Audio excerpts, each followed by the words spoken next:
இன்றைக்கி வந்து என்ன வேலைன்னு பார்த்தீங்கன்னா, பனானா பவுடர் செய்யலாம் அப்படின்னு சொல்லிட்டு தான் வாழைக்கொனைய ஒன்று வெட்டிட்டு வந்தேங்க. வெட்டிட்டு வந்தனோ இல்லையோ, எனக்கு பாதி சிப்ஸ் போட்டே தான் ஆகணும் அப்படின்னு சொல்லிட்டு 2 பேரும் ஒரு ஆட்டம் போட்டாங்க. சரின்னு சொல்லிட்டு பாதி வந்து பனானா பவுடருக்கு ரெடி பண்ணிவிட்டு, பாதி வந்து சிப்ஸ் போட்டு கொடுக்கலாம் அப்படின்ட்டு ரெடி பண்ணிகிட்டு இருந்தேங்க.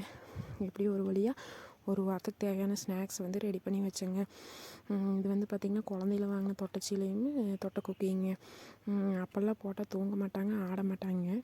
இப்போ பாருங்கள் 2 பேரும் ஓரி ஆட்டம் போட்டு 1 மணி நேரம் உனக்கு 1 மணி நேரம் எனக்குன்னு சொல்லிட்டு எஸ்லி போட்டு ஆடிட்டு இருந்தாங்க.